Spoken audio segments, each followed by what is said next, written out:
오늘의 행사의 핑계를 잘 축하해 주셨네요. 네, 오늘은 화가 인터내셔널 컷 개봉 기념의 행사로 정했고요.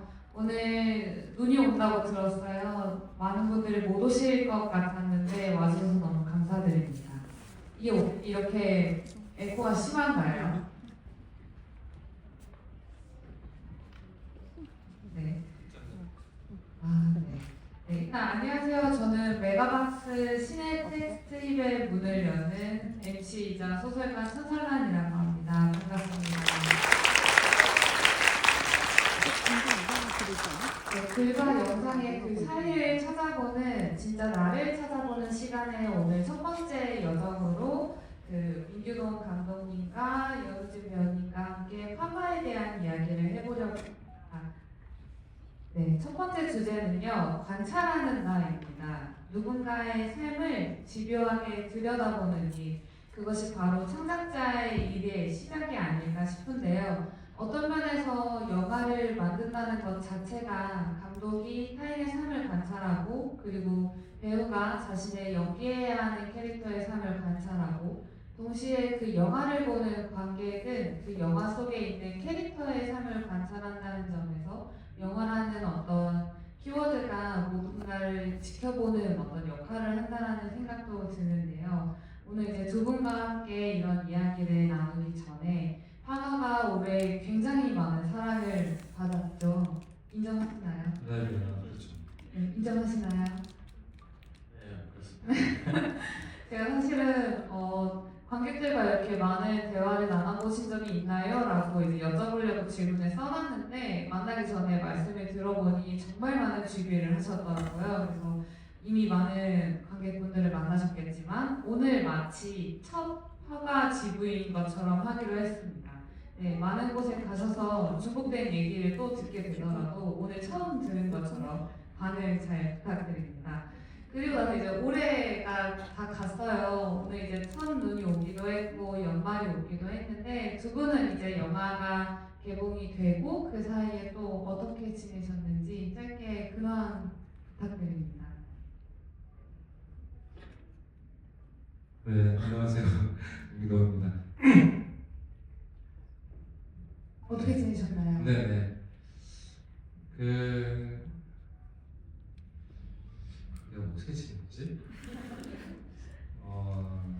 세월이 총알 같다? 이제 이런 느낌을 많이 느끼는데요.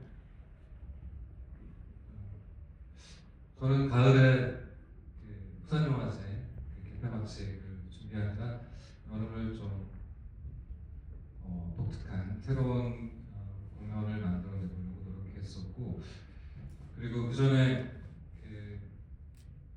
AI 단편 영화 공모전을 이제 주관하면서 또 몇 분짜리 애니메이션을 하나 만들어봤고요. 그리고 내년에 출간될 간단한 솔로지 에세이 글도 썼고, 그리고 부산여행 준비하면서 음악 작업을 이렇게 몇 달 동안 했었는데 그 음악을 골라가지고 음원으로 내보기도 하고 그렇게 이런저런 일종의 창작에 흘러가고 있으며 제가 할 수 있는 것들은 훔쳐온 시간들 정말 다양한 걸 다 하셨군요. 그 기간 동안. 하나도 제대로 해야 되는데 일단 올해 하나는 제대로 하셨잖아요. 그러니까 뭔가 막 뭔가 이렇게 만들고 싶고 표현하고 싶고 그 사람들을 다시 만나고 싶고 잠깐 변화된 모습을 보고 싶어 하는 건 아마 화가 때문에 어느 때보다 좀 강렬한 한 해였던 것 같아요. 그래서 과정이 힘들고 어려웠으니까 일단 막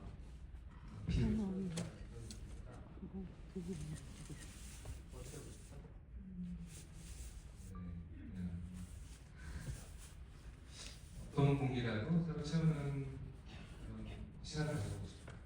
시간을 가져보고 잠깐 지금 제가 혹시 에세이에 관련된 거는 어떤 건지 잠깐 여쭤봐도 돼요?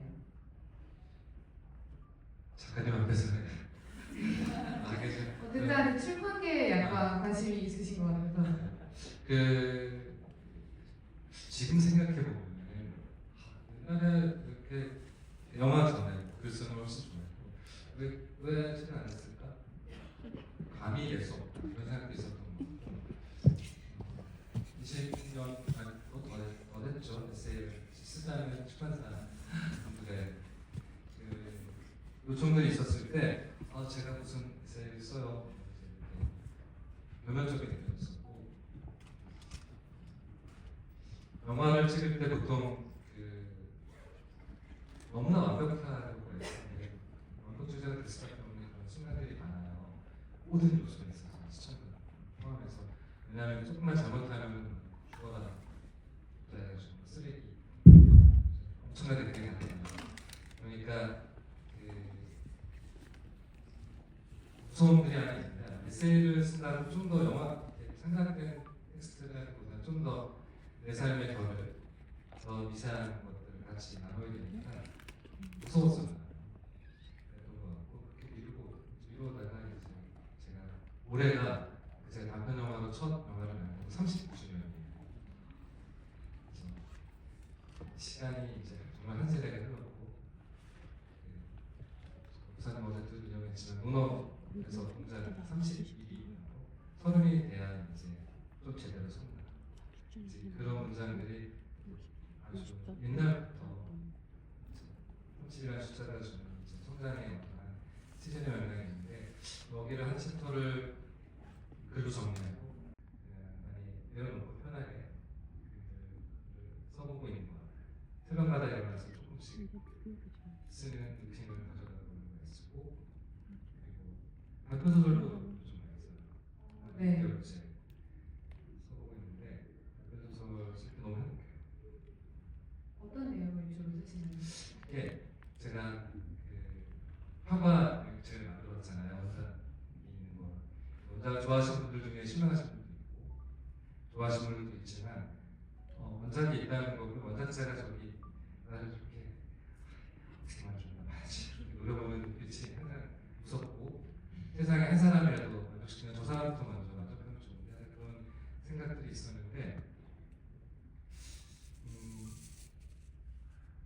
영화는 이제 제 손끝에서 안 끝나잖아요. 소설에 정말 훌륭한 지점은 손끝에서 뭔가 끝난 개인 예술로서의 장점이 있는데 영화는 배우도 만족시켜야 되고 제작자도 만족시켜야 되고 투자자도 만족시켜야 되고 마지막 모니터링 스타일에서 블라인드 스타일에 찾아온 관객들도 만족시켜야 되고 끝없이 이제 변형되고 처음하는 과정을 거치는데 아침에 소설 쓸때 단편과 영화 아이디어를 모아놓은 폴더가 300개 되더라고요. 다 만들어지지 않고 해가 안 된 원형적인 아이디어인데 그거를 솔로 그냥 똑같 분량도 상관없이 누가 그거를 의미도 없이 그렇게 막 쓰면은 너무 행복한 그 성격에서 이미 끝나는 완성되지 않았지만 모든 영화 나도 소설이 그렇듯이 내가 끝나는 시점에서 그 우주가 다 완성되니까 그런 작업을 통해서 이제 글에 대한 구성도 덜고 그다음에 영화가 주는 그 나를 주눅들게 하거나 내 안에 검열들을 만들어지기 어렵다는 것에 대해서 끝없이 싸워야 되는 그 장면의 영화에 있는 정신적인 텐션, 경직된 글들을 글을 쓰면서 이렇게 푸니까 좀 행복해져가지고 그런 많이 길어졌네요. 그 연합이지만 제 청계파랑을 발견하신 분이시거든요. 제가 키운 작가죠. 근데 이제 조금 출판에서는 제가 감독님을 발굴할 수 있을 것 같아요. 아 그래요? 네. 어떻게 할 수 있을까요? 그 모아둔 단편 소설들을 저에게 주세요. 아 검수하면 아니 제가 출판사에 보내면 되죠. 출판사 있어요? 아니 아는 명함은 많아요. 아 소개. 네. 아, 추천사는 쓸 수 있어요. 아 진짜 진짜. 네. 성계파랑의 그 첫 번째 단편 소설인데 제가 추천사 썼어요. 그 출판되기 전에 이제 엄청난 작가를 이걸 알아보고 파랑파랑 간다는 어떤 추천사를 썼었는데 그때 인연으로 제가 가장 가까운 제 책상 옆에 책장에 그 책이 항상 있고 내가 키웠다가 크고 있군. 이제 어려도까지 가고 이제 전혀 연락이 안 되겠군. 저는 이제 힘들어지겠지. 그런 생각하면서 뿌듯하게 또 차에 다시 만나게 돼가지고 그렇습니다. 네. 그럼 이제 배우님의 올해 한 해 어떻게 보내셨는지 들어보도록 하겠습니다. 예, 저는 저도 이제 하고 이제 감독님과 뜨거운 봄 여름을 같이 보냈던 것 같은데 영화 작업을 그래도 계속 해왔지만 그 어느 때보다 화가로 관객분들 이렇게 직접 찾아뵈면서 이렇게 미리 인사드리면서 소통했던 게 굉장히 좀 그랬던 좀 사실 드물죠. 지구를 많이 하는 작품을 한다는 게 사실은 되게 드문 일인데 이렇게 이제 관객들과 호흡하면서 의견을 보냈던 것 같고 오늘 이제 그런 주제가 뭐 관찰하는 날을 말씀하셨는데 이제 배우는 항상 또 다른 인물을 또 어떤 상황들을 항상 관찰하게 지금 열심히 또 다른 작품에서 열심히 관찰하면서 지금 촬영 열심히 하고 있습니다. 새 작품에 또 들어가신 거예요? 네 하고 있는데 또 자세히 말씀드릴 수는 좀 네, 어려운 네. 부분이 있어서 지금 또 열심히 관찰하고 그러고 이렇게 있습니다. 제가 최근에 봤던 그 정숙한 세일즈부터 시작해서 정신병동에서 아침이 와요 같이 너무 좋았던 작품들에 다 출연을 하셔가지고 그리고 파가도 그렇고요. 앞으로 뭔가 배우님이 선택하는 작품에 대한 안목을 믿게 되는 것 같아요. 아주 기대하고 있습니다. 부담스럽습니다. 부담 진짜 잘해줘요. 그러면 이제 작품에 대한 얘기 좀 해볼까 해요. 여러분 화가 다 보셨죠? 원작도 많이 읽으셨을까요? 이 영화가 잘 만들어지기를 바라는 매섭게 쳐다보는 관객 중 한 명이었어요. 왜냐하면 화가 나는 것 자체가 한국 소설계에서도 여성 서사가 진짜 강력한 소설이잖아요. 그리고 심지어 주인공이 노인이기도 하고요. 이게 제가 오기 전에 잠깐 말씀드렸지만 저도 이제 영화 시나리오나 드라마를 쓰는 과정에서 그 투자에서 막히는 단계들이 몇 개가 있어요. 근데 첫 번째가 여성 주인공일 때 일단 첫 번째로 좀 주춤하세요. 과연 이게 투자를 받을 수 있을까요? 라는 고민. 그리고 두 번째가 노인이 주인공일 때. 근데 화가는 그 두 가지 요소를 다 가지고 있었고 그걸 굉장히 멋지게 뚫으셨잖아요. 근데 아까 말씀 들어봤을 때는 2019년쯤에 처음으로 그 이야기의 초고를 완성을 하셨고 이제 영화가 좀 더 시간이 걸려서 개봉이 되기는 했는데 전 제일 궁금했던 건 이 파화라는 작품을 봤을 때 이 이야기를 내가 해도 되겠다, 할 수 있겠다, 혹은 해야만 하겠다라는 이 도전 의식과 마음은 어디서 오셨을까요? 그 순간을 어떤 특정 순간을 정말 잡아내기는 어려울 것 같은데요. 아마 작가님이 말씀하시는 것처럼 로그라인의 매력이 좀 있잖아요. 60대 힐러 프란테가는 은퇴에 임박해서 이제 인생 전대전명의 어떤 선택을 한다. 그러니까 그 소설을 읽으면서 그렇게 한 줄로 내가 이야기를 정리해낼 수 있을까? 그 로그라인만 한 20, 30개 돼요. 그 독자들도 마찬가지로 이제 책을 읽으면서 혹은 영화를 보면서도 이게 어떤 이야기지? 라고 우리가 봤을 때 한 줄로 딱 그냥 자기만의 방식으로 뽑아낼 수 있을 텐데 그 소설을 순문학 반, 장르문학 반이라는 독특한 지형에 있는 소설이었고 만약에 그냥 활극으로 그 노인 킬러 이야기가 정착됐었더라면 그 소설은 그렇게 매력적이지 않았을 것 같아요. 근데 굉장히 판타지이면서도 장르적인 소재를 가지고 정말 굉장히 독특한 문체를 가진 순문학적인 이야기 전개를 가졌기 때문에 여러 번 그 책을 볼 수밖에 없었고 사실은 첫 챕터를 한번 보고 첫 챕터가 지하철에서 방역을 하는 그 장면입니다. 첫 챕터를 보고 두째 챕터로 넘어갈 때 저는 책을 덮었어요. 이건 영화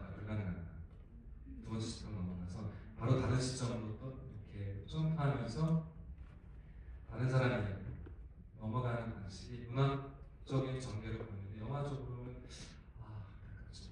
나는 그 조각의 이야기가 보고 싶은데 시점이 객관적으로 다른 시점으로 가고 시간도 바뀌고 다음 챕터에서 또 다른 이야기가 나오고 어떡하지 그래서 뒤로 가면 갈수록 이제 30년 전 얘기, 40년 전 얘기 계속 나오고 그러면서 안돼 영화가 더 될 것 같다. 너무 어려워. 그래서 그런 생각을 하면서 봤어요. 마지막까지 다 보고 그리고는 사실 이야기로서는 그 내나 고객이나 에센스는 너무나 매력적이지만 말씀하신 것처럼 제가 한 30년 하다 보니까 그 엄마들 허들의 그림들이 너무 선명하게 보이는 거죠. 그리고는 덮고 시간을 좀 두고 다시 봤었어요. 다시 봤는데 많이 휘발렸더라고요. 그러니까 진짜 묘한 소설이에요. 다시 읽는데 처음 읽는 것 같아요. 대사기 들을 때 그러니까 처음에 한 번에 너무 파악을 잘 못하는 거죠 사실. 극장에 막 테이핑처럼 사람들이 모르게 그런 것들 속에 다시 한번 어떤 이야기에서 시작했지 원작을 돌아봤는데 또 내가 모르는 이야기예요. 여전히 내가 발견하지 못하는 텍스트가 있고 행간이 있고 그래서 사실 이런 이야기를 해야겠다는 말씀들이 매번 환기되는 방식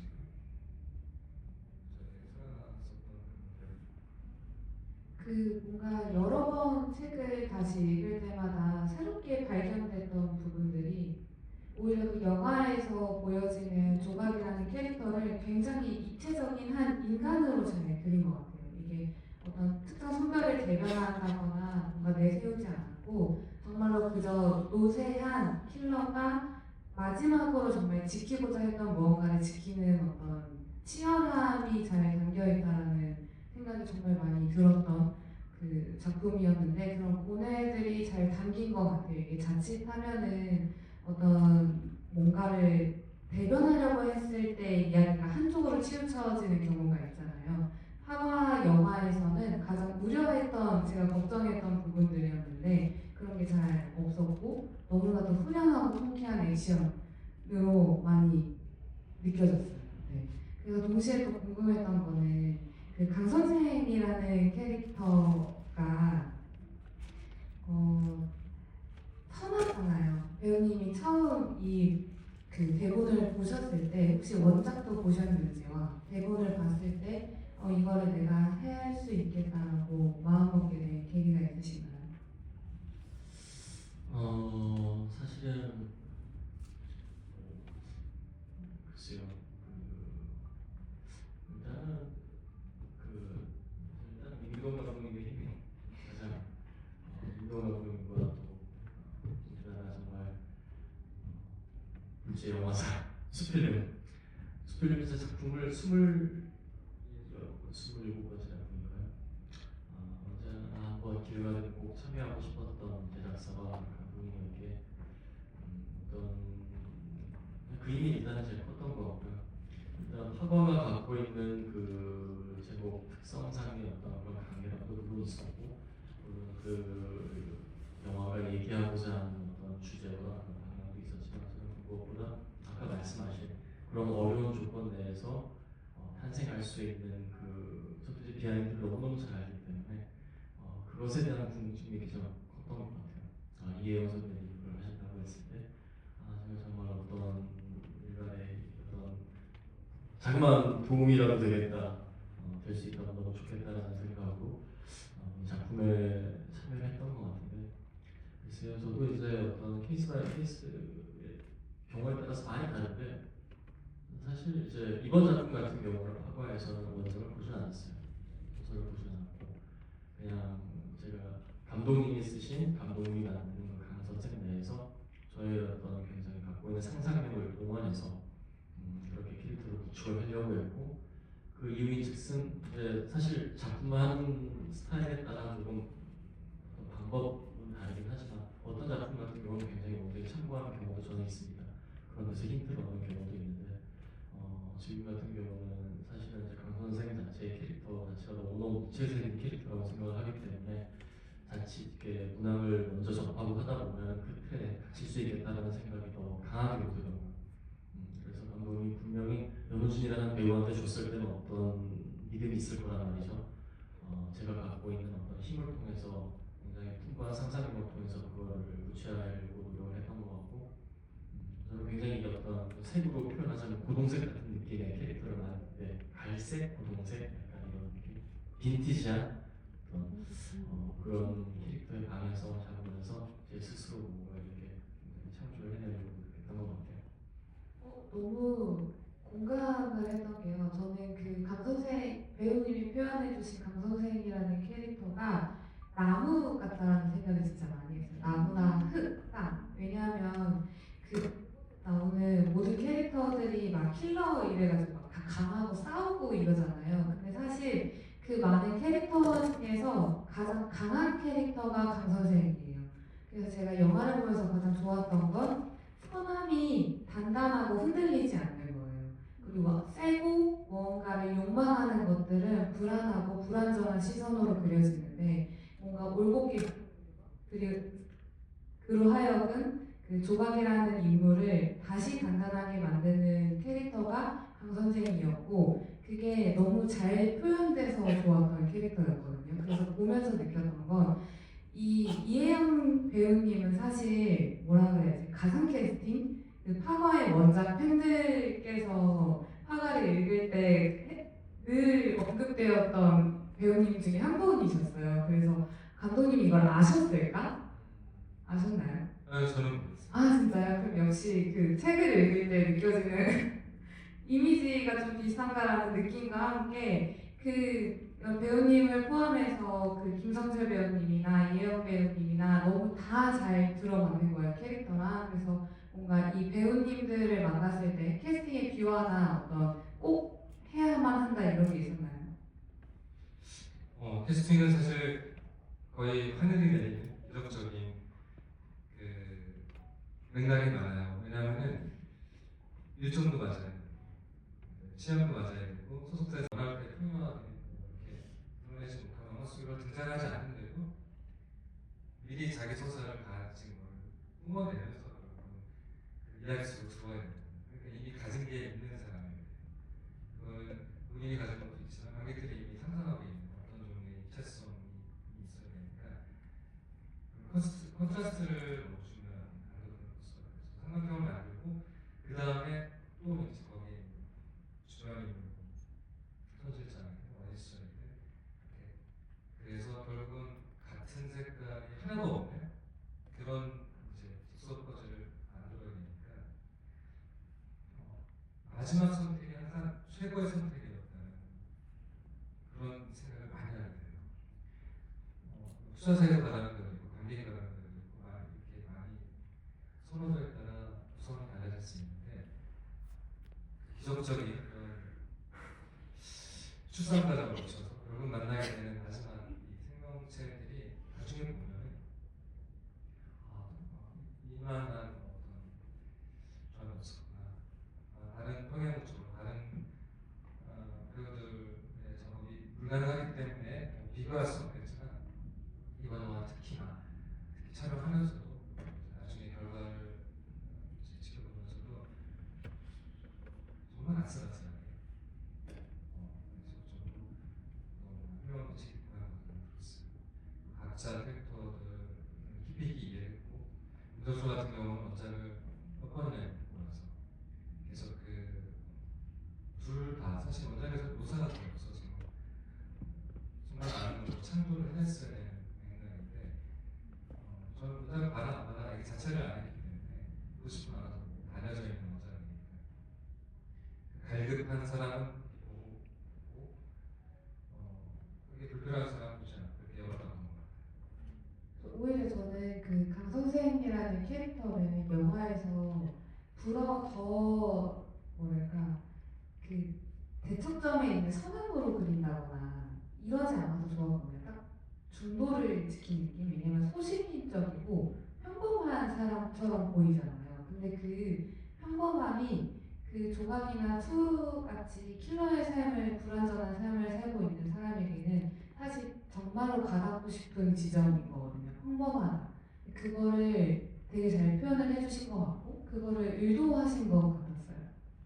그렇죠. 영화가 사실 너무 판타지잖아요. 네. 어떻게 보면 존재하지 않지만 존재했으면 하는 어떤 가상의 시공간과 인물들, 네트워크를 다루다 보니까 특히 또 이제 한국적이지 않은 그 장르적 뿌리를 갖고 있는 그 액션 노화다 보니까 어떻게 하면 우리의 이야기를 포착화시킬 수 있을까?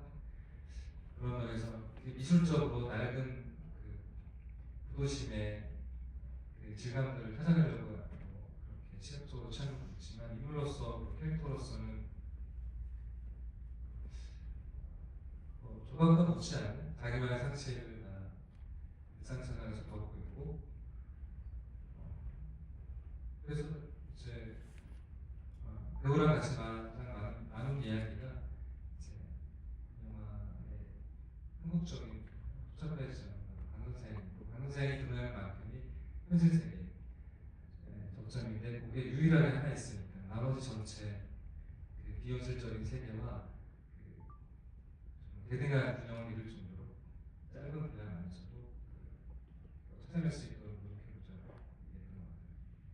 네, 그리고 저는 가끔 어떤 관계들은 사랑이라는 단어가 더 작게 느껴지는 관계들이 있거든요. 그게 뭐 텍스트나 영화에서 나오는 관계들도 있겠고 근데 그런 의미에서 영화를 봤을 때 조각과 투의 대립 구도는 대립이지만 너무 붙어 있어서 서로를 찌를 수 없는 관계처럼 읽히기도 했어요. 그래서 원작을 보셨을 때도 그렇고 이걸 이제 시나리오로서 감독님의 성격으로 그 두 사람의 관계를 다시 그릴 때 어떠한 해석이 있었는지 혹은 그 텍스트의 빈 공간을 어떻게 채우시려고 했는지도 궁금합니다.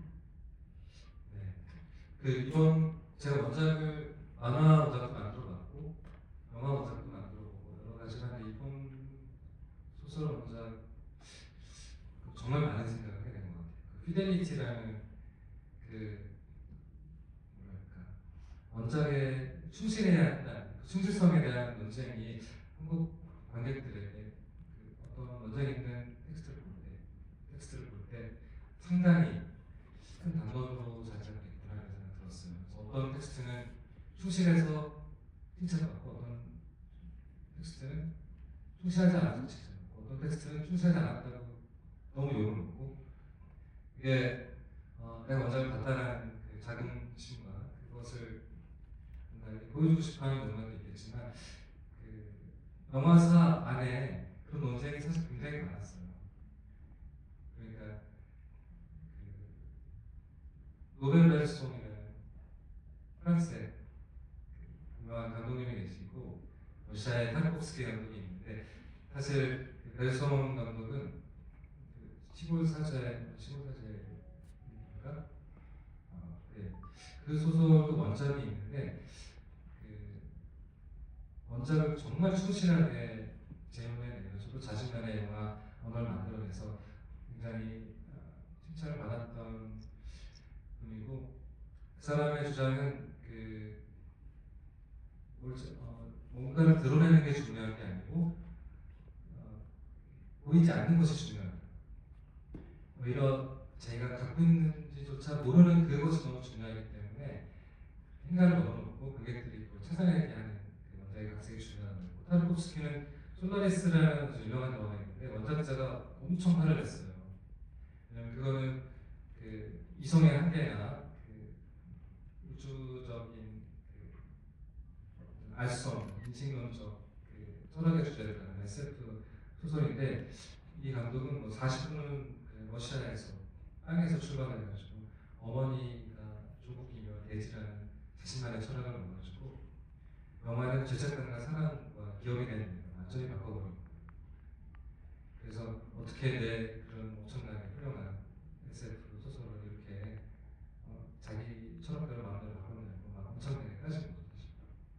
그 타르코프스키는 이제 원작은 어떤 종류의 자기 철학이 표현되는 매체라는 중간 통로로서의 개념을 썼던 것 같고 그 논쟁들은 끝없이 계속되는 것 같아요. 저는 이 소설을 봤을 때 지쳐가겠다.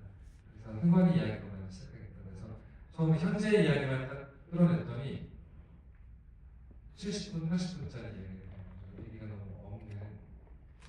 그래서 거기서부터 시작해서 다시 만약에 여기에 한 가지 채워준다면 어떤 이야기가 들어올 수 있을까나 그게 인물이든 이야기든 새로운 생각을 내고 가는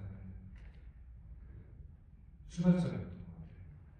찾아보면은 엄청난 이미지들이, 은밀한 이미지들이 많이 있지만 그것은 이미지이거나 심리이거나 그런 게 많고 이야기로는 아직 많은 실들이 끼어져 있지 않고 구설들이 훨씬 많은 그런 종류의 소설이라는 생각이 들고 그래서 제가 버전을 이렇게도 만들고 저렇게도 만들고 만들 때마다 너무나 새로운 버전이 계속 태어나는 그런 이야기를 낼 수밖에 없었어요. 그래서 사실 지금의 코너가 태어나는 건 어떻게 보면 우연이죠. 지금 만들어졌으니까 태어나는 거예요. 그러니까 맞아요. 만약에 투자가 다른 시점에 냈으면 또 다른 이야기가 나왔을 수 있고 저는 파쿠르를 하는 조각 버전도 있었거든요. 건물사에 이렇게 뛰어다니면서 코미디였었고 그때 강 선생이 여자였었어요. 그 버전에서는 두 여자가 이제 전 장르는 코미디였었고 그러니까 그리고 투어는 그때는 1차원적인 이런 지금 영화에서 제가 표현한 트라우마 속으로 회피해서 굉장히 침전돼 있고 집요한 세월 끝에 자신을 인정하고 싶어 해서 그렇게 도전하고 괴롭히는 종류의 훨씬 감정이 많이 나는 그런 투어가 아니었었어요. 정말 목숨을 하는 그런 빌런이었고 그래서 두 사람과 투어의 대결이었던 거죠. 사실 그런 맥락으로 그리고 이제 강 선생의 트라우마는 대신 자기 부인을 안락사로 몰래 보내준 불법적인 일을 한 사람으로서 그렇게 떠나고 싶어하는 사람을 도와주는 그런 어둠의 세계에 있었던 그런 완전히 반대였네요. 네. 그런 이야기로 배경을 설정하고 풀었었긴 했거든요. 그때 만들었다면 또 그런 영화 나와서 그분보다는 이게 뭐 이제 그랬을 수도 있겠죠. 네, 그랬을 수도 있겠죠. 네, 그걸 너무 지지하셨던 천사의 작가님께서 이빨 추천사 때 그랬을 수도 있을 것 같은데 결국은 사실 많은 버전 중에 원작으로 너무 충실하게 돌아온 버전 중에 하나예요. 그래서 지금 버전. 그러니까 투를 제가 8부작으로 이 표가 안 만들어졌어요. 8부작으로 전체 시놉시스를 쓰고 한 부가 투이라는 어떻게 들어와서 몇 년 동안 조각 맹걸면서 어린 시절에 어떻게 미국까지 가서 뭐 이런 것들을 전체 전사를 한번 만들었었기 때문에 이 버전으로 올 때 이미 충분히 있는 투의 이미지 중에 이제 다 표현이 안 되더라도 너의 전사는 이런 거고 너의 감정은 이런 거고 조각을 향한 너의 질명은 이런 거다라는 서사들이 이미 그렇게 한편 분량을 만들어 놓은 다른 투의 이야기에서 들어온 거죠. 강 선생님 마찬가지로 그렇게 이미 많이 가봤었던 성전화까지 해봤었던 그런 맥락 속에서 이미 쌓여있는 맥락들을 지금은 이제 강박사라는 이름을 강 선생으로 낮추고 그다음에 장인 어른도 있고 이렇게 어머니 아버님이 다 있고 원래 소설에서는 그게 저한테는 너무 안정적이고 부유해 보이고 그다음에 병원 의사니까 아무리 소박하게 살아도 우리나라 사회에서 의사라는 것이 주는 그 계급적인 이미지가 있었기 때문에 저는 수의사를 낮추고 수의사를 낮추면서 조각가의 적점을 더 만들었죠. 여러분도 아실 텐데 제가 시나리오를 너무 많이 소설을 너무 분석하다 보니까 소설 굉장히 두껍잖아요. 조각가 선생이 몇 번 만나는지 아세요? 소설에서? 3번밖에 안 나요. 맨 처음에 치료해줄 때 한 번, 다시 찾아갔을 때 한 번, 마지막에 납치됐다고 따질 때 밖에 안 나요. 사실. 그러니까 정말 많이 만나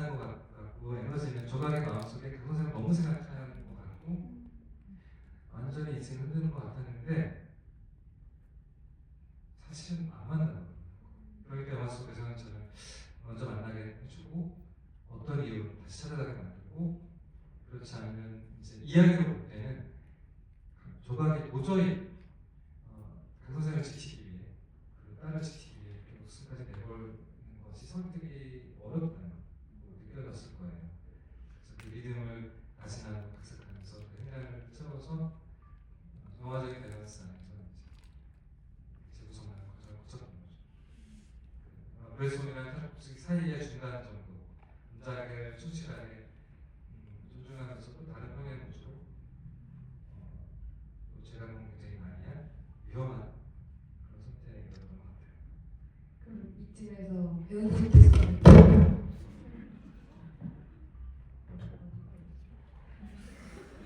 죄송합니다. 제가 또 들어요. 은근슬쩍 허리 피고 계셨네요. 네. 배우님께서는 그러면 시나리오를 보셨을 때 그 행운이 모두 이해가 가셨나요? 약간 이 캐릭터의 납득이 오히려 뭐 강 선생의 입장일 수도 있겠지만 반대로 말씀하신 것처럼 그 조각이라는 캐릭터가 왜 우리를 위해서 이렇게까지라는 어떤 이해의 과정이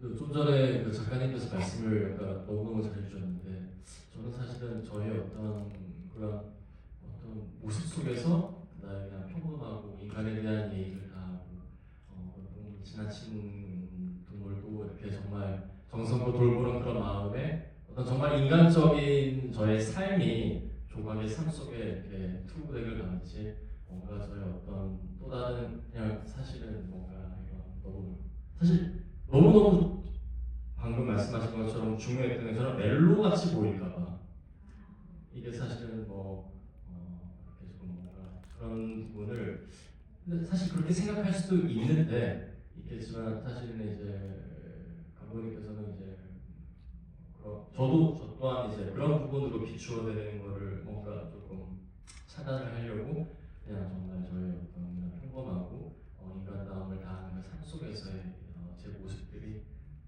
조각에게 뭔가 이렇게 이런 사람을 지키고 싶다라는 어떤 그 지점을 제가 좀 항상 고민을 많이 했던 것 같아요.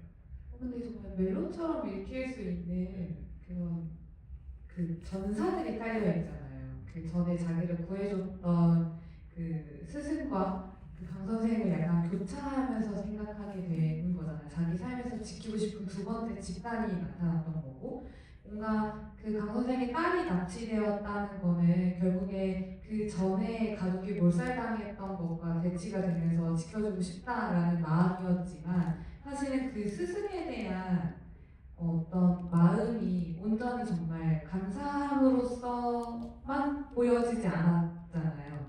그래서 오히려 더 말씀하신 것처럼 자칫 로맨스로 읽힐 수도 있겠다는 생각이 진짜 많이 들었거든요. 그런 의도는 아예 없으셨나요? 그 두 사람 이야기를 드라마로 8부작으로 했다면 이제 충분히 또 그렇게 또 풀 수도 있고 더 심도 있게 로맨스도 결이 무한대로 많으니까 그렇게 풀 수도 있다고 생각되는데 이제 말씀드렸듯이 너무 안 부딪혀서 그런 화학작용이 생기기는 좀 쉬운 과정은 아니었던 것 같고 그런 얘기 계속 했던 것 같아요. 두 번째 사는 사람이다. 인생은 그렇기 때문에 넥타이로 왔을 때 무섭지 않은 거예요. 내가 안내를 잃고 내가 세상이 무너지는 느낌 갖고 거의 다 죽은 거나 상관없이 그냥 선물로 내 삶이 연장되고 있다는 그 배짱이나 그 죽음에 대한 사고를 많이 했었던 사람이기 때문에 죽일 수 있어라는 일이 전혀 어렵지 않고 조각한테 내가 죽일 수 있다라고 하는 것에 주눅들지 않는 사람은 처음 온 거죠.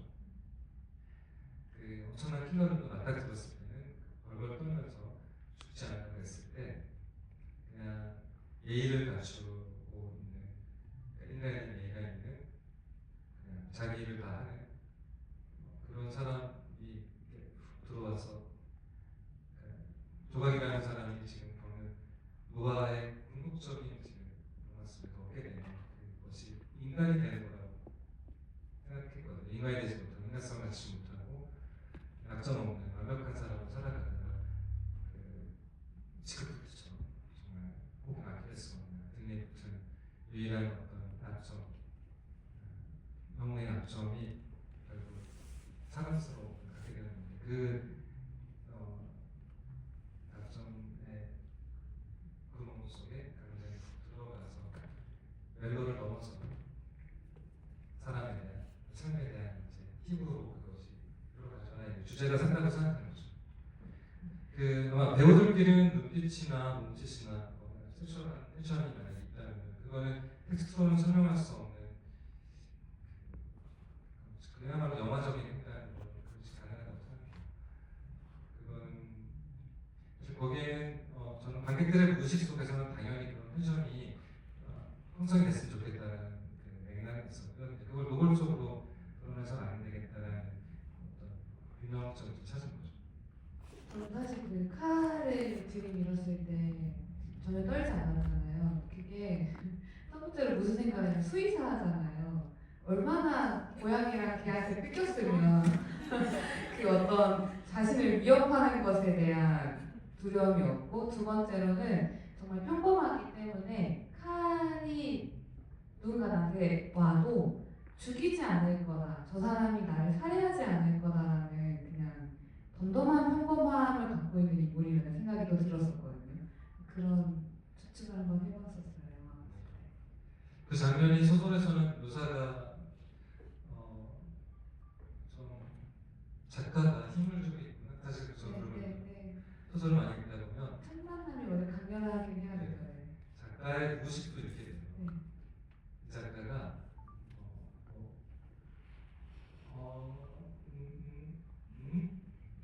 그게 다시 한 번 더 읽고 여기에는 상당한 밀도를 품고 또 부드럽게 해줬다가 가는데 몇몇 장면들은 그런 확실히 드는 장면이 있었거든요. 소설에서는 강생이 처음 만나기 때문에 다른 그 묘사 장면의 기준보다는 저는 꼭 구현이 되기를 바라는 좀 현재 마음이 있겠구나 생각했던 것 같아요. 리얼리티는 좀 안 맞는 게 있지만 웃겼어요. 진짜 그것을 생각해보는 게 이제 우리 잘 안 쓰잖아요. 요즘 인거가 다 비닐이고. 아, 네네네. 그래서 또 이게 동물병원이잖아요. 네. 그 이거 사과만 옛날에 쓰던 거니까 이거 깨가지고 이렇게 할 수가 없으니까. 네. 그래서 수의사한테 잠을 그랬어요. 쓸 수 있다. 어쩌점이 있었지만 그리고 동물에게 주는 성분도 인간에게 좋은 성분이다. 네. 뭐 그런 저 자신의 알리바이는 갖추고 그게 이제 원작과 리얼리티 영화적 리얼리티고 그때 그 균형점에서 고민할 보증과 개연성의 문제 그런 점이 있었던 것 같아요. 그 영화에 대한 얘기를 마무리하기 전에 그 두 분께서는 이 영화에서 자신이 생각했을 때 가장 기억에 남는 장면이 있으실까요? 어떠세요? 저는 아무래도 강 선생 입장에서 얘기를 하다 보니까 마지막까지 그 조카에게 얘기하는 모습, 울먹이면서까지 그래도 저는 다시 시간이 때문에 그때가 돌아온다 하더라도 저는 구했을 것이다. 정말 가장 강선생다운 대사였다고 생각해요. 저는 그 장면이 가장 기억에 남습니다. 다 하시겠죠? 다 기억이 남나요? 이제 저는 많은 사람이다 보니까 작가님한테 묻고 싶어요. 저는요. 성계의 하나가 좀 굉장히 두껍잖아요. 네, 아, 네. 모든 문장이 생각해주세요. 아니요. 안 빼고 남기셨잖아요. 그래도. 그쵸, 네. 그렇죠. 저는 일단 화보에서 제일 좋았던 장면은요. 저는 그 강아지가 두 번째로 이제 처음에는 내가 죽으면 여기 나가야 해라고 문을 열어두고, 두 번째로 이제 딸을 구하러 갈 때는 문을 닫잖아요. 그때는 내가 살아야지가 아니라 이 아이를 구해야지라는 아주 강렬한 메시지처럼 느껴져서 정말 좋았고, 두 번째도 그 아이가 112에 신고를 할 때 혓바닥으로 누르잖아요. 그게 너무 좋았어요. 그 강인한 글이.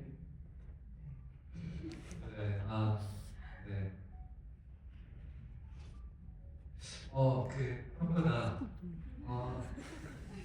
해내 혓바닥을 이렇게 좋아하시는 분이 세상에 한 명 있었구나. 그거 너무 잔인하다고 하고 못하게 해가지고. 그래요? 네. 그 실제로 아이가 거기서 부르고 실제로 아이가 112를 불렀는데요. 네. 여러분도 집에 가서 해보시면 되는데 혀로 112 부르는 게 진짜 어렵더라고요. 진짜 인식이 안 되는 거예요, 잘. 정말 이제 온도가 있고 압력이 있는데 이제 뭐 전화기와는 다르겠지만 1 눌렀는데 3 누르면 어떻게 돼요? 지워야 되잖아. 지우는 건 다시 혀로 하고 처음 다시 가서 1 하는데 실제 영화에서는 그 아이가 성공한 거예요. 몇 번의 실패를 거쳐서. 그러니까 집에서 엄마가 연습을 엄청나게 시켰다고 하더라고요. 그러니까 별거 아닌 장면이긴 한데 그 아이가 강 선생의 소심인전 매력의 뭐한 지점이기도 하지만 정말 강인하게 살아남는 시간이 있지 않고는 그곳에서 빠져나올 수가 없을 뿐더러 너무 무서운 장면들이 많아가지고 게스트가 하잖아요. 엄청난 트리거를 내 마음속에 심어줘야 되는데 그래도 그게 학대가 아니고 아이가 잘 자랄 수 있을 것 같다는 그런 희망을 품으려면 정말로 강인한 아이의 생각이 들어서 그렇게 그런 장면을 직접 흥분을 전하는 음악이 보긴 자세로 직접 하게 했던 것 같아요. 저도 이제는 제일 좋아하는 장면을 그 장면을 당분간 갖고 있겠습니다. 고맙습니다. 감사합니다. 네. 네, 두 번째 테마 토크는요, 관찰하는 나로서요, 감독님과 배우님의 직업인으로서의 이 이야기를 한번 들어볼까 하는데요. 그 관찰하는 나라는 주제가 오늘의 파가와 좀 잘 어울린다라고 제가 생각했던 것 자체가 파가가 결국에는 오래돼서 썩은 과일이잖아요. 근데 그 과일이 썩기 전에 복숭아였는지 사과였는지는 유심히 관찰하지 않으면 알 수 없는 상태이고 그런 의미로서 감독님은 카메라 렌즈를 통해 그 어떤 문장으로서 타인을 관찰하는 일을 많이 하시잖아요. 그랬을 때 어떤 피사체를 관찰한다는 건 그 대상과 거리를 두시는 일인지 혹은 그 대상이 되어서 직접 되어보는 삶을 사시는 일인지 이 일을 하면서 여러 차례 많은 작품을 할 때 늘 그 대상을 어떻게 관찰하시는지가 궁금합니다.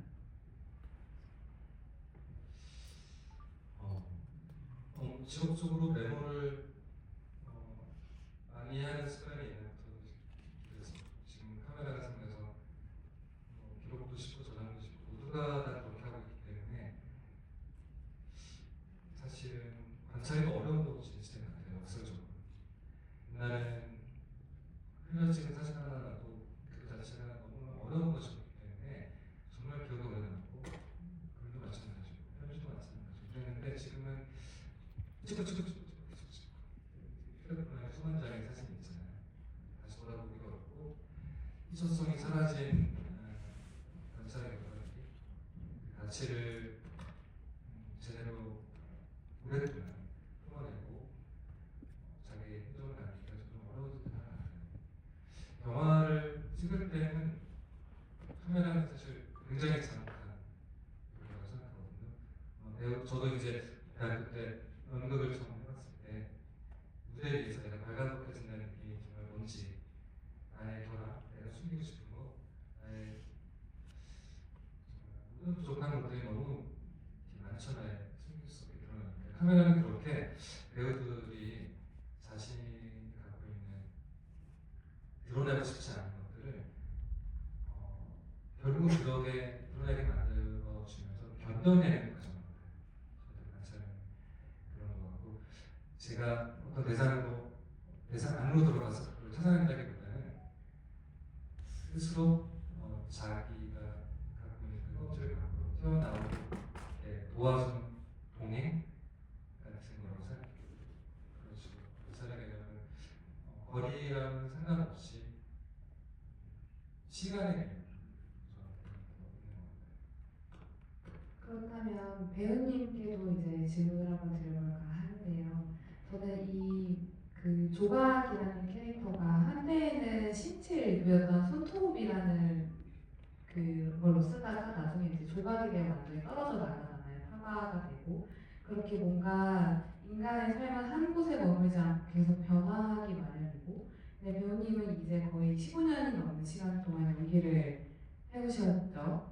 그 시간 속에서 나를 지키는 것 자체도 굉장히 힘든 여정이었을 것 같아요. 그 감독님이 말하셨던 것처럼 무엇이든 창작을 한다거나 대중을 상대로 하는 거는 많은 평가와 내가 누구인지를 흔들리게 하는 순간들이 굉장히 많고 그리고 저는 소설을 쓸 때는 제가 쓰고 있는 그 소설에 따라서 제 삶의 위치가 바뀌고 있다는 생각도 굉장히 많이 들거든요. 근데 그건 조금은 감독이랑은 다른 느낌이었던 게 이게 내가 이 캐릭터가 되어보기, 그 삶을 살아보기의 의미로서 지금 현재 현실에서 내가 갖고 있는 정체성이 완전히 사라질 때 그래서 그 소설 하나를 완성했을 때 다시 내 삶으로 돌아오기까지 시간이 꽤 걸리기도 하고 그런 시간을 견디었던 것이 그리고 그 시간 속에서 변화하는 나를 발견하는 순간들이 언제였는지도 궁금합니다.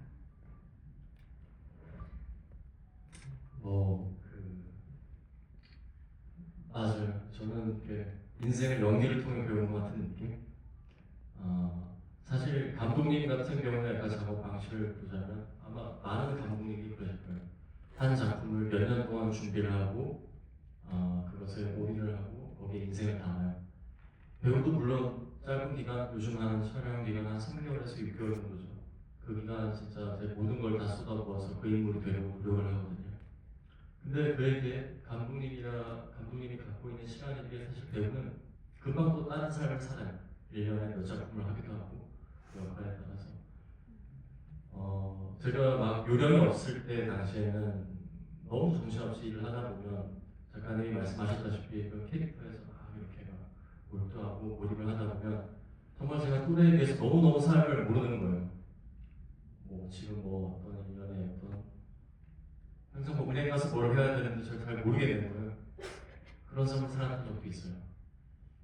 그렇게 지내다 보니까 그게 나쁘다가 아니라 그러다 보니까 점차 연기라는 건 결국 나라는 걸 가정을 계속 나라는 인물을 찾아가고 연우진이라는 인물이 점점 더 명료해지는 작업인 것 같아요. 그래서 물론 다들 스트레스가 있겠지만 저는 그 과정이 조금 재밌어요. 재밌고 그런 연기를 통해서 삶을 잘 바라보기도 하고 그렇게 생각하고 있거든요. 그래서 그냥 매 순간순간 그렇게 현재 집중을 해서 노력을 하려고 하고 있습니다.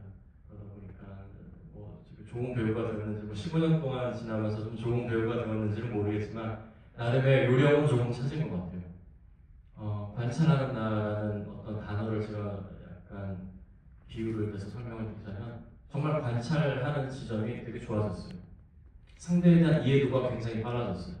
일단은 이해의 관점으로 사람을 봐야 되거든요. 연기를 하다 보면 그냥 그 사람이 옳고 그름을 따지는 게 아니라 그냥 일단 저는 이해해보고 저 사람은 저럴 수도 있겠다는 이해의 관점에서 모든 인간관계가 좀 시작되는 지점이 있어요. 그게 이제 연기를 하는 습관이기 때문에 좀 그런 게 있는데요. 그러다 보니까 관찰을 하게 되고 관찰을 이제는 사실은 연기라는 게 막 내가 내 속으로 느끼고 막 이걸 느껴가지고 내가 느끼는 것보다 정말 표현을 잘해야 되는 시대가 온 것 같아요. 빠른 시간 내에 정확한 연기를 해야 되거든요. 그러다 보니까 제일 중요한 건 관찰이에요. 그러다 보니까 관찰을 좀 잘할 수 있는 여유가 15년이 지나면서 좀 생긴 것 같아요. 그 지점이 좀 그냥 좀 좋다. 어떤 배우는 아주 나이가 막 너무 유명한 배우인데 그런 얘기를 했었어요. 여자 배우인데 흉내 너무나 재밌는 아주 그 나이도 흉내 그거를 극단까지 같이 가고 시장도 같이 가고 그러면서 계속 따라다니면서 관찰해서 나중에 돈을 주고 내가 그 당시 특성을 쓰겠다고 했잖아요. 그거를 바로 그 다음 드라마에 했어요. 그게 너무 유명해서 밈이 되고 그렇게 정말 주변에서 너무나 많은 작품을 하다 보니까 이제 똑같은 자기 문제를 반복하게 되는 새로운 게 없는 배우로서의 어떤 한계를 지나잖아요. 정말 직접적으로 일차원적으로 하는 사람 중에서 찾아내야 하는 것 같아요. 그런 주변 인물이 바로 반영되는 그런 것도 있어요. 저 같은 경우도 그런 걸 많이 편입하려고 해요. 그냥 주변 인물뿐만이 아니라 그냥 지나가는 사람들을 보면서 참여를 하기도 하고 어떤 직업을 가진 사람들은 그냥 단순 안경을 올린 습관에서부터 뭔가 아이디어가 떠오를 때도 있고 점차 지나다 보니까 그런 요령들이 팍팍 생기는 것 같아요.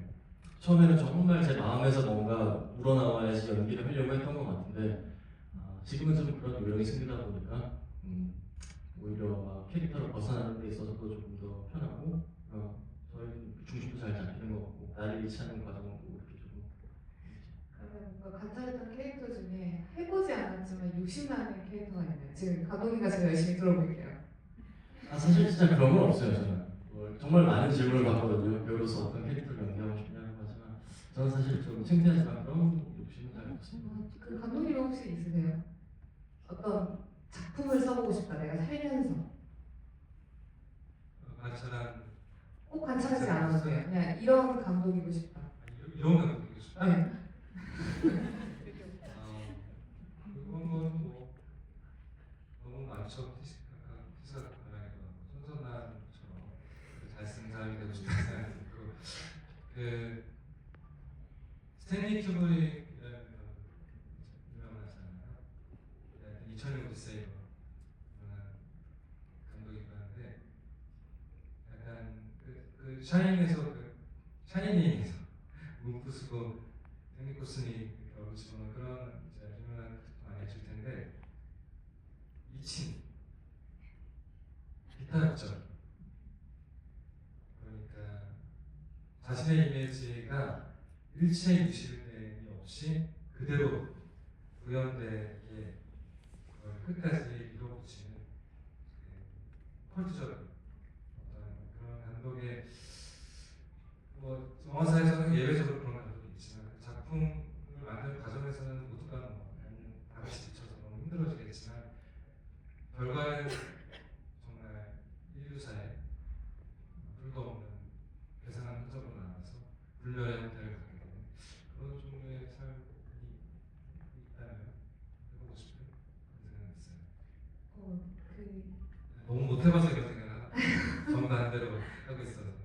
일단 두 분의 테마 토크도 시간 관계상 여기까지 나누고요. 지금부터는 저희 그 단톡방, 오픈 채팅방에 질문을 올려주시면 세 분의 질문을 통해 뽑고 그 세 분께는 감독님과 배우님의 사인이 담긴 화가 책을 선물로 증정을 할까 합니다. 지금 벌써부터 질문을 올려주신 분들도 계신데요. 제가 1분의 시간을 더 드리고 선별하도록 하겠습니다.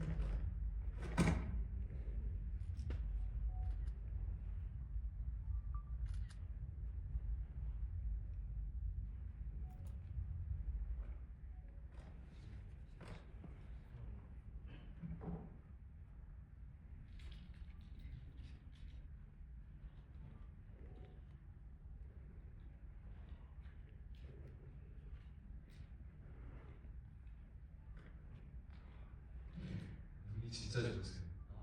괜찮아,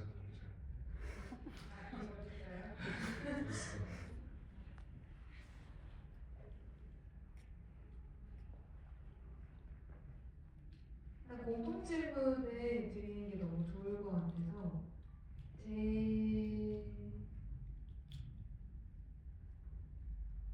정말 빠르게 많은 것들이 올라오고 있네요.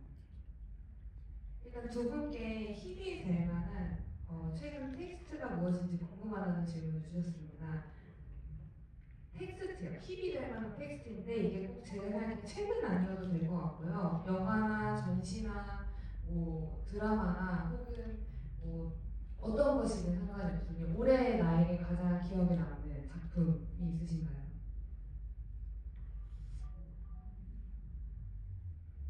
저는 최근에 그냥 문구가 하나 떠오르는데 그냥 내 머릿속에 있는 생각 그대로를 다 믿지 말라라는 그 문구 그냥 그 문구가 요즘 제 삶을 뒤흔들고 있어요.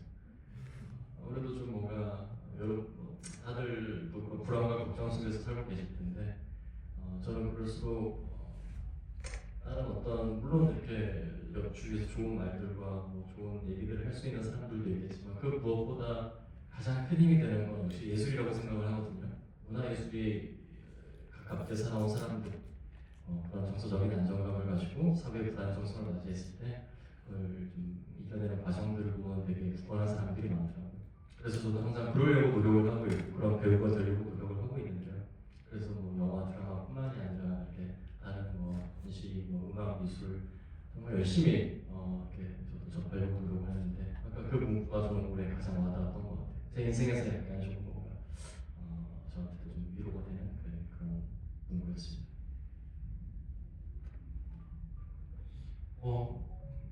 최근에는 최근에 갑자기 지금 떠오르는 책 특별한 의미가 없이 지금 떠올랐습니다. 편안함의 습격이라는 책이 떠오르는데요.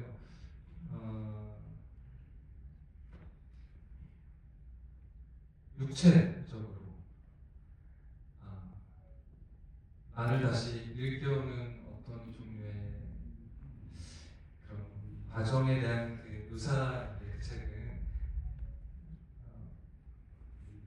원시 시대 때부터 우리가 가지고 있던 본능들이 얼마나 지금 현대 사회에 이렇게 많은 기기들 편안함 속에서 섞여 있는지를 얘기해주고 사실 우리 몸속에는 이렇게 붙어있는 미생물 하나까지 원래 인간적인 것들이 가진 힘이 어떤 건지 그거를 한번 이렇게 돌아볼 기회는 됐었는데 그런 의미에서 감독이 너무 책과 영화와 미술과 음악과 정말 미술 세계 안에서 모든 그 텍스트들을 향유하고 살다 보니까 정작 몸은 너무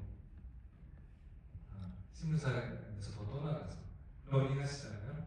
네, 그런 것처럼 그냥 아주 단순한 지적인 편안함으로부터 멀어진 어떤 순간의 쾌감 그것이 무엇일까 찾아보고 싶은 그런 감정이 있어요. 네, 나머지 두 개의 질문은 이제 좀 생각을 하셔야 될 것 같아서 한 번에 읽어드릴게요. 하나는요, 나이 들면 아름다움은 뭐라고 생각하는지 궁금하다는 질문이었고요. 두 번째는요, 요즘 관찰한 것들 중에 가장 흥미로웠던 것들, 뭐 일상이든 작품이든 사람이든 이 상관없다라는 질문을 두 개를 주셨는데, 혹시 어떤 나이 들면 아름다움? 그래서 제가 먼저 얘기할게요. 감독이 옆에서 나이 아름다운가? 진짜 나이들은 다 똑같죠 뭐. 다 여러분들 여기서 고민 느끼는 거. 저도 계속 과거 얘기를 하게 되지만 저도 한 시간이 지나고 막 연기를 더 잘할 줄 알았어요. 그때는 막 고민도 많고 했는데 시간이 지나면 그런 고민들이 없어질 줄 알고 뭔가 상황이 더 좋아질 것 같았고 뭔가 제가 이 상황에서 조금 더 좋은 답안을 갖고 모든 걸 할 줄 알았었는데 그게 뭐 전혀 아닌 거 아시잖아요. 네, 전혀 아니고 항상 이 고민이 없어지면 저 고민이 생기고 다 똑같은 것 같아요. 근데 그래서 저는 좀 전에 얘기했던 거랑 좀 일맥상통한 얘기인데 그냥 나이 들수록 저는 계속 문화예술을 계속 가깝게 하려고 하는 사람이려고 노력을 하고 있습니다. 답을 잘 모르기 때문에 문화예술을 통해서 계속 위안을 받으면서 그 순간을 잘 지키려고 노력하고 있고 나이는 뭐 나이 들어가면 따라 그 나이에 맞는 고민을 계속 하는 게 좋다고 생각해서 경험 자체가 중요한 거기 때문에 그냥 운명이다 생각하고 그냥 잘 받아들이고 있어요. 더 잘 모르겠어요. 얘기해 주시죠. 나이 드는 걸 아름답다는 표현이 우리나라 노인 혐오가 훨씬 많지 않을까? 근데 감독님은 어쩔 수 없이 화가라는 작품을 통해서 나이 들면 아름다움을 한번 보여주셨어요. 네. 뭐 젊은 과 나이 든 젊은과 늙음은 사실 큰 차이가 없는 것 같아요. 네, 시간이 배워지는 데 차이가 있다. 요즘 그런 생각을 해요. 물론 뭐 나이가 들어서 욕심도 내려놓고 고통도 더 잘 받아들이고 그런 편안해지고 여러 가지 있지만 무섭다는 생각도 들어요. 뭐 뇌과학의 영역이긴 한데 어린 시절에는 수업도 지루하고 언제 시간이 왜 이렇게 하냐 이런 생각이 들잖아요. 나이 들면은 언제 벌써 이렇게 시간이 그런 생각이 많이 들잖아요. 하루가 너무 빨리빨리 가고 이게 영화로 말하자면 어릴 때 뇌세포가 훨씬 세상을 인지하는 속도가 빠르기 때문에 말하자면 슬로우 모션으로 찍고 있는 거예요. 세상을 보통은 보통 24프레임이 정상인데 70프레임, 96프레임으로 세상을 보기 때문에 너무 느리게 가는 거예요. 그만큼 많은 정보가 들어와서 삶을 더 훨씬 많이 취하고 있는 거죠. 나이가 들면은 내가 더 천천히 돌아가고 세상을 받아들이는 속도가 점점 느려지는 거예요. 24프레임이 아니라 이제 16프레임. 그러니까 단절돼서 뚝뚝뚝 끊어지게 세상을 인지하기 때문에 너무 빨리 세월이 가는 거예요. 그렇게 생각하면 이제 서글퍼지긴 하죠. 점점점 세상을 더 셔플릿처럼 더 빠르게 들쳐면서 이제 알아가면서 사는 시간이 되겠구나. 그런 생각에서는 지금은 이제 영화 속에서의 텍스트는 그 본래 노인형으로 생각하잖아요. 혹은 이제 고령화 시대 젊은 사람이 존귀한 이런 세상에서는 젊은 사람이 나이 든 사람을 죽이고 살아남아야 미래가 보이는 거잖아요. 영화가 결말이 젊은 사람들 사다리를 차고 나이 든 사람이 더하겠다고 그런 좀 무섭잖아요. 그렇죠? 은퇴를 안 하고 그렇게 계속 그런 의미에서 이게 이게 퇴행적이고 말도 안 되는 기득권을 갖고 있던 사람이 기득권을 연장하는 이런 텍스트에 대한 질문을 예술을 해보면서 어떤 종류의 용기를 주고 나이와 상관없이 세상을 살아갈 의지를 예찬하는 영화가 될 수 있을까? 정말 늘 얘기했지만 복잡한 문제를 단순하게 다해주는 이런 텍스트여야 된다고 생각했기 때문에 아름다움이라고 느껴진다면 아름다운 선물인 것 같고요. 개인적으로는 훨씬 세상이 느리게 가고 많이 내 세포로 들어올 때 훨씬 많이 즐기고 담고 그렇게 사는 게 좋지 않을까 그런 생각을 하고 있어요. 저는 짧게 붙이자면 오늘 이야기를 빗대어 나이가 든다는 것을 쌤들이 이제 나이 조금 어릴 수 있지만 제가 느끼는 나이대는요 어렸을 때는 세상과 타인을 관찰하는 데 시간을 쏟는 것 같고요 어느 순간부터는 내가 누구인지를 궁금해하는 순간이 오는 것 같아요. 그 물음표의 방향이 세상이 아니라 나를 향하기 시작할 때 그때 조금 나이가 들었다라는 생각이 들거든요. 그리고 나를 이해하려고 노력할 때 그런 순간들이 아마 나를 아름답게 하는 게 아닐까라는 생각이 들면서 아까 주셨던 마지막 질문으로 최근에 관찰했던 것 중 가장 흥미로운 것들인데요. 제가 먼저 말씀드리자면 저는 오늘 두 분을 관찰하는 게 진짜 흥미로웠거든요. 저는 어쩔 수 없이 소설가라 사람을 진짜 많이 관찰해요. 최근에는 그 청소년 소설을 쓰려고 애들 말투를 모르겠는 거예요. 요즘 평상시에 쓰는 말투를. 그래서 이제 하굣길에 그 이어폰을 빼고 다녀봤는데 우리가 막 인터넷에서 애들이 욕만 있으니까 평상시에도 욕을 많이 쓸 거라고 생각을 하는데 남학생들이 너무 예쁘게 말하는 거예요 서로. 그래서 그런 점들을 좀 신기해했고 그리고 되게 내가 잘 만날 수 없는 직업분들을 만났을 때 어떤 말투를 쓰는지 약간 좀 이상해 보일 수도 있지만 그런 것들을 좀 많이 관찰하는 편이었거든요. 두 분은 이제 어떤 관찰들을 최근에 하셨나요? 저는 식물? 그죠?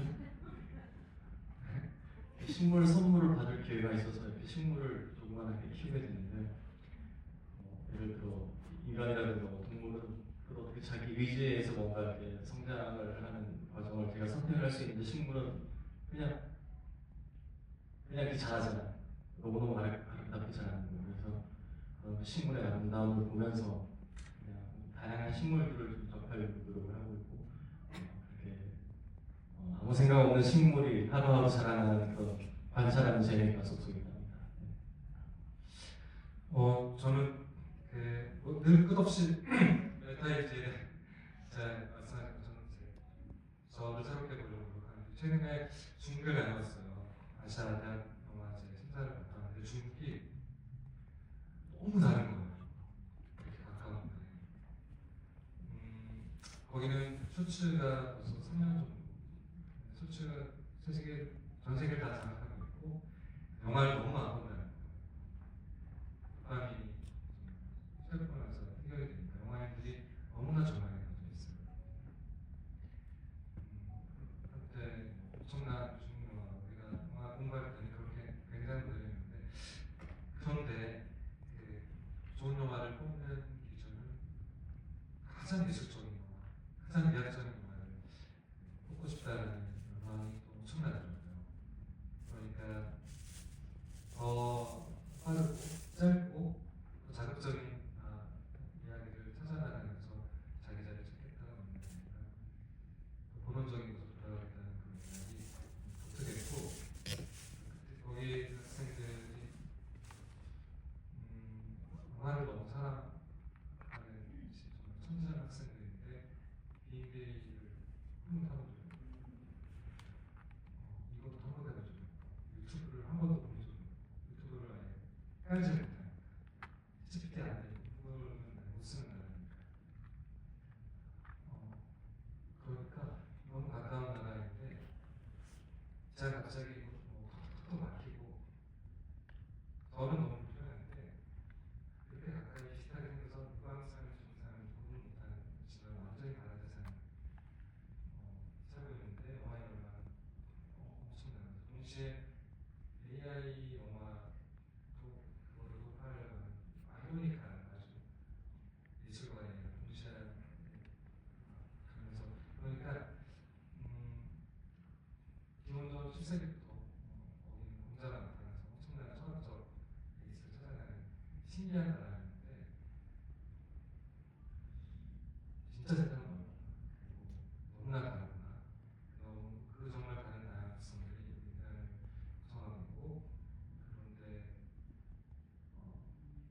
한국 영화를 너무나 존경하는 사람, 한국적인 우리가 보기에는 우리 한반도 기준으로 거의 독도 같은 아주 작은 나라, 늘 지배의 어떤 그런 작은 나라, 어떤 손님을 대한 그 정말 그 예측하지 못하는 것을 보면서 밖에서 다시 한국을 보고 나를 봤을 때 그렇게 나를 환기시켜주는 다른 세상 훨씬 많구나라는 것이 최근 저를 많이 힘들었던 순간인 것 같아요. 네, 두 분 대답 너무 감사드립니다. 저희 오늘 준비했던 행사의 시간이 다 되어서 이쯤에서 마무리를 해야 될 것 같아요.